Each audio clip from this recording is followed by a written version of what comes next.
في الفيديو ده هتكلم عن القاعده السادسه من قواعد الذكاء المالي، وهي other people's money او مفهوم الناس التانيين. بس قبل اي حاجه انا بعتذر جدا لو الصوت الفيديو طالع غريب، او لو هتقولي بتكلم بسرعه شويه، لان بصراحه انا النهارده مش قادر اصور في الاستوديو او الميني استوديو اللي موجود في البيت عندي اللي انا بصور فيه كل مره. فاضطريت اصور بره، والجو دلوقتي في اسطنبول بصراحه ساقعه جدا ومطر، والمكان اللي بصور منه اساسا متبهدل مطر وكده، لكن انا مضطر اصور، وده الديسيبلين، ده الالتزام، لازم اصور النهارده عشان اخلص الشغل اللي عليا. فالمهم سامحوني لو الصوت طالع غريب او لو لقيتوا صوت هواء او كده، وان شاء الله يا رب هحاول اظبط الحاجات دي في المونتاج. الفيديو ده لو انت اول مره يعني معانا، فانصحك انك تروح تشوف البلاي ليست الموجوده فوق هنا اللي بتكلم فيها عن قواعد الذكاء المالي. ولو انت جديد معانا في الشانل فارحب بيك في قناتي الصغيره الحماسيه، وسوري على الفيديو ده اول فيديو ليك تشوفه في المكان ده، بس ارحب بيك في قناتي الصغيره الحماسيه، واحب اعرفك الهدف من القناه، وهي فكره الديفلوبمنت او التطوير، وهي انك تطور نفسك في جميع مجالات الحياه. فلو انت حد مهتم بمواضيع التطوير عامه، او مهتم انك تخلي حياتك احسن، فاتمنى اخد من وقتك سنتين اتنين تعمل فيهم سبسكرايب للقناه ولايك للفيديو، منها الفيديوهات بتاعتي اول ما تنزل تشوفها، وفي نفس الوقت تقدر تستفيد، واكيد منها قناتي تكبر اكتر واكتر.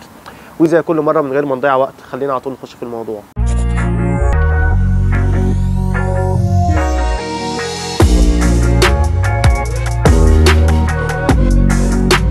زي ما قلت في اول الفيديو ان الموضوع بتاع الحلقه بتاعتنا هي other people's money، يعني فلوس الناس التانيين. وفي الفيديو ده انا عايزك تطلع بحاجتين مهمين جدا. اول حاجه ايه هي other people's money؟ في نقطه مهمه قوي لازم تفهمها بخصوص فلوس الناس التانيين دي، اللي هي ايه بالظبط. دي اول حاجه. تاني حاجه عايزك تعرفها هي منين انت تاخد فلوس الناس التانيين، او طريقه انك تحصل فلوس الناس التانيين دي، مصادر فلوس الناس التانيين دي تاخدها منين. بالنسبه للنقطه المهمه اللي لازم تفهمها كويس بخصوص other people's money، لازم تفهم كويس جدا ان اي حد من الناس اللي حواليك اللي بانيه مشاريع استثماريه ضخمه جدا، الناس دي ما استخدمتش فلوسها الخاصه، الناس دي ما استخدمتش فلوسها اللي هي محوشاها في البنك مثلا على سبيل المثال عشان تبني المشاريع. الناس دي ما استنتش تحوش مبلغ ضخم جدا لحد ما يقدروا يبنوا المشاريع الاستثماريه دي. الناس دي بمنتهى البساطه خدت فلوس من فلان وعلان، او خدت فلوس من البنك، او خدت فلوس من مستثمرين ضخمين جدا، وات ايفر المصدر بتاع الفلوس، بس الفلوس دي مش بتاعتهم. الناس دي استخدمت فلوس ناس ثانيه عشان تقدر تعمل اللي هي عملته ده. فانت لازم تحط في عقلك كويس جدا انك لازم تستخدم فلوس الناس التانيين عشان تقدر توصل للي انت عايز توصل له. لو انت حطيت في عقلك ان انا هعتمد على نفسي بس، هشتغل شغلانه، او هسافر حتى الخليج اجمع لي قرشين، وبعد كده هرجع افتح لي مشروع، وبعد كده المشروع هيجيب لي فلوس، والفلوس دي هدورها عشان تجيب لي فلوس ثانيه، ففي الاخر هتوصل للناس دي وصلت له، انت فاهم غلط.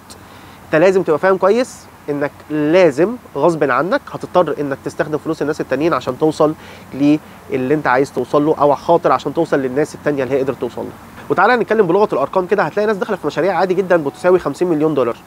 ايه الشغلانه اللي انت هتشتغلها عشان خاطر تحوش منها فلوس في الاخر هتقدر تجمع او تحوش 50 مليون دولار فتقدر تعمل لنفسك المشاريع الاستثماريه دي؟ مستحيل. فانت لازم تفهم كويس، لو انت فعليا قررت تبقى مستثمر، او انت فعليا قررت يبقى عندك ذكاء مالي وعايز تنقل نفسك ماديا نقله ثانيه، انت لازم هتستخدم فلوس الناس التانيين. من غير فلوس الناس التانيين انت مش هتقدر توصل ابدا للي انت عايزه. دلوقتي انت بعد ما فهمت النقطه الاولى، وهي انك لازم تستخدم الاذر بيبلز ماني او فلوس الناس التانيين، لو انت فعليا قررت تنقل نفسك نقله ثانيه وتعيش الحياه بتاعه المستثمرين اللي انت شايفهم قدامك، لازم تفهم كويس النقطه الثانيه، وهي انك ازاي تقدر تحصل المبلغ ده. اكيد المبلغ ده مش هيتحصل، او المبالغ الاستثماريه دي مش هتتحصل بمنتهى البساطه انك تروح لاي حد كده وتيجي تقول له اديني مبلغ فلان الفلاني عشان انا عايز استثمر فلوسي، هيقول لك اوكي تمام انا موافق. الموضوع مش بيمشي كده ابدا. اكيد في استراتيجيه معينه انت لازم تتبعها لو انت فعليا قررت تحقق القاعده دي. الاستراتيجيه دي هي كالتالي. اول حاجه لازم تبقى فاهم كويس انك هتبتدي على سمول سكيل، هتبتدي على سكيل صغير جدا، يعني هتبتدي براس مال بسيط جدا، مشروع صغير جدا، مش على النطاق الضخم بمبالغ ضخمه. مفيش حد هيديك مبالغ ضخمه دي، لو انت عايش في الوهم ده شيله من دماغك. تمام.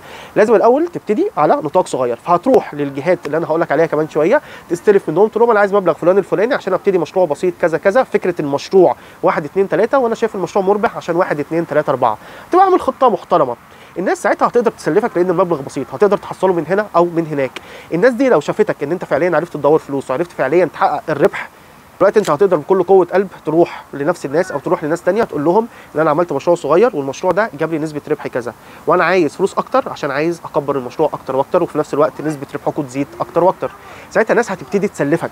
ساعتها انت دلوقتي بقيت عملت حاجه على ارض الواقع، الناس شافتها بعينيها وشافت فعليا ان انت عملت مشروع وابتدى يكسب، فعلى الاساس ده الناس هتقدر تسلفك فلوس. ولو فضلنا ماشيين بنفس السيكونس ده، ان انت قعدت تكبر مشروعك اكتر واكتر، بعد كده هتوصل للمرحله اللي انت شايفها حواليك انك تبني مشاريع ب 50 مليون دولار والحاجات دي عادي، لان الناس شافتك على ارض الواقع انت فعليا بتعرف ازاي تشغل فلوس كويس جدا، وفعلا بتعرف ترجع لهم فلوسهم وفوقيها نسبه ربح. لكن مستحيل من الاول هتروح تقول لهم انا عايز مبلغ 50 مليون دولار عشان عندي خطه مشروع 1 2 3، الناس دي هتوافق عليها.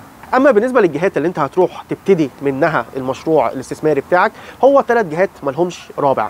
اول جهه ودي احسن جهه هي الناس القريبه منك، سواء كان اصدقائك، قرايبك، اهلك، اخواتك، والدك، والدتك. الناس دي على فكره فيهم ميزه حلوه جدا. الناس دي هتكون مستعديه بنسبه كبيره جدا انها تديك فلوس، تمام، لان هو مبلغ بسيط وتساعدك بيه، حتى لو هم عارفين ان الفلوس دي كلها انت هتضيعها. يعني اكيد واحد مثلا زي والدي او والدتي او اخواتي، لو اخ مثلا معاه فلوس كويسه، ما عندوش مشكله ابدا ان هو هيسلفك الفلوس دي ويجي يقول لك حتى لو الفلوس دي راحت مش هم اديني بساعد اخويا. والحاجه دي مش موجوده لا في الجهه الثانيه ولا في الجهه الثالثه. اما بالنسبه للجهه الثانيه فهي المستثمرين او الانفستورز. اكيد حواليك هتلاقي فيه مستثمرين او انفستورز انت تعرفهم بطريقه او باخرى، ولو انت ما تعرفهمش هتلاقي واحد صاحبك يعرفهم. والمستثمرين ده اللي هم ايه؟ اللي هم التجار، اللي احنا بنسميهم احنا باللغه بتاعتنا كده بالبلدي بالمصري تجار. هتلاقي في راجل تاجر كده هو مستعد يحط فلوسه في اي حاجه بس عشان خاطر تجيب له فلوس. الناس دي انت لو انت مش عارف توصل لهم عن طريق معارفك او انت نفسك ما تعرفهمش، تقدر تلاقيهم على الفيسبوك، تقدر تلاقيهم على لينكد ان بشكل ضخم جدا. فانت لازم تعمل بروفايل محترم، وده ممكن ابقى اتكلم عليه في فيديوهات ثانيه، بحيث انت تقدر تعرف نفسك بشكل كويس وتقدر تتواصل مع الناس دي وتعرض عليهم فكره المشروع بتاعتك. طبعا اكيد لما هتروح انت تقعد مع الناس دي مش زي ما هتروح تقعد مع اهلك. لما تروح انت تتكلم مع مستثمر هو ما يعرفكش خالص، انت بالنسبه له واحد جاي ياخد فلوسي وبيقول ان هو هيجيب لي فلوس. فانا بالنسبه لي انا كمستثمر، انا كل اللي عايزه منك انك توريني خطه محترمه تاكد لي انك فعليا هتقدر فلوسي دي تشغلها كويس وانا فعليا هطلع لي نسبه ربح منها. فده هيكون محتاج منك اكيد انك تكون دارس المشروع كويس والحاجات كلها اللي احنا عارفينها، وممكن برضه ابقى اتكلم عليها في التفصيل في حلقات ثانيه بعد كده. اما بالنسبه للجهه الثالثه هي البنوك، وهي انك تروح للبنك تعرض عليه فكره المشروع بتاعك، نفس بالظبط النقطه الثانيه اللي انت نفس النقطه اللي انت عرضتها على المستثمر، تروح تعرضها على البنك وتطلب منه تمويل، وهتلاقي البنك هيدي لك الفلوس عادي جدا. ولو انت بتسال نفسك دلوقتي بتقول يعني هو البنك لو انا جيت عرضت عليه فكره مشروع استثماري البنك هيوافق يديني تمويل؟ انت لازم تفهم كويس هو البنك بيكسب منين. هو البنك دلوقتي يعني بيدي للناس فايده، بياخد فلوسنا وبيدي عليهم فايده، سواء كان 2%، 3%، 10%، 20%، مش هي دي النقطه. البنك منين هو بيدي للناس مكسب؟ بيدي لهم مكسب منين؟ ان هو بيجي له واحد مستثمر زي حالاتك، او طبعا مستثمر ضخم جدا، بيجي وهو بيقول للبنك انا عندي فكره مشروع كويسه جدا. البنك بيحسبها بيلاقي نفسه هيكسب 50% لو هو فعليا ادى فلوسه للشخص ده يستثمرها، والبنك هو في الاخر بيدينا احنا مثلا نسبه 10%، فالبنك في الاخر بيطلع له مكسب 40%. بالطريقه دي البنك بيقدر يدينا الفوائد اللي احنا بناخدها. طبعا هنا على فكره مش بتكلم على ان طريقه البنك حلال ولا حرام، والقرض حلال او حرام، والفوائد حلال او حرام، مش ده اللي انا بتكلم فيه خالص. انا بتكلم دلوقتي جهات تمويل، عشان عارف الناس كتيره يعني هتيجي دلوقتي تعلق تقول لك اساسا البنوك حرام وكده، مش ده اللي انا بتكلم فيه. انا بتكلم على فكره جهات التمويل هي عباره عن ايه، تمام؟ فالبنك لازم تبقى فاهم ان البنك ويلنج، مستعد جدا ان هو يدي لك فلوس تستثمرها في حاله فعليا انه لقى المشروع بتاعك فعليا فكره استثماريه كويسه جدا. والبنك على فكره بيبقى عامل حسابه ان هو ممكن يدي الناس بعض الفلوس، دي النقطه الثانيه انت لازم تعرفها كويس، والفلوس دي كلها تخسر. البنك على فكره مهما اخذ ضمانات عليك ممكن في الاخر الفلوس اللي انت خدتها من البنك تكون اكتر من الضمانات اللي هو واخدها، وده بيحصل في بعض الاحيان. هل ده معناه البنك بيفلس؟ لا، البنك بيبقى عامل حسابه. الناس على فكره البنك بيبقى مشغل طقم كبير جدا على فكره، يعني من الاحصائيين ومن الاقتصاديين بيدرسوا كل حاجه كويس جدا، بيبقوا مثلا عارفين عشان انت بس تبقى مطمن قلبك يعني وتبقى مطمن ومرتاح، بيبقى عارف ان هو حاطط فلوسه مع مستثمر 1 و2 و3 و4، انا حتى لو خسرت معاك انا كسبان من غيرك كتير جدا. فخليك فاهم كويس ان البنك جهه استثماريه قويه جدا، او جهه تمويل قويه جدا، تقدر تروح تعرض عليها الفكره الاستثماريه بتاعتك لو هي فعليا كويسه جدا، والبنك في الحاله دي هيقدر يمولك المبلغ اللي انت بتطلبه عشان تبتدي بيه المشروع الاستثماري بتاعك. وعشان نلخص موضوع الحلقه، في الحلقه دي كنت بتكلم عن القاعده السادسه من قواعد الذكاء المالي، وهي الاذر بيبلز ماني او فلوس الناس التانيين، وهي انك لازم تفهم كويس انك هتكون محتاج تستخدم فلوس الناس التانيين عشان تقدر تنقل نفسك نقله ثانيه فعليا لو انت قررت تحقق مفهوم الذكاء المالي. وفي نفس الوقت كنت اتكلمت عن مصادر التمويل، هم 3 مصادر ما لهمش رابع. المصدر الاول هي الناس القريبه منك، دي اول حاجه. تاني حاجه المصدر الثاني هي المستثمرين اللي حواليك. لو انت ما تعرفش مستثمرين روح شوفهم على الفيسبوك، جروبس على الفيسبوك، وروح اعمل اكونت محترم كده على لينكد ان وتواصل مع الانفستورز الموجودين عليه.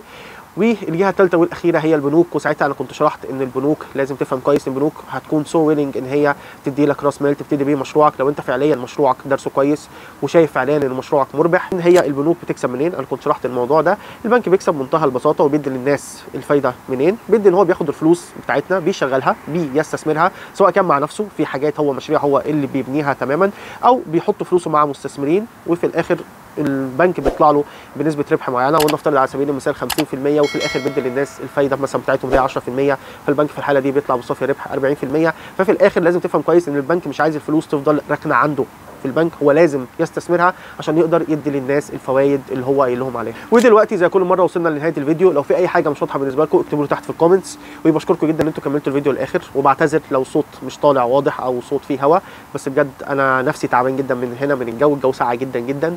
وزي كل مره خلوا بالكم على نفسكم وخلوا بالكم على الناس اللي بتحبوهم، واشوفكم في الفيديو الجاي باذن الله. سلام.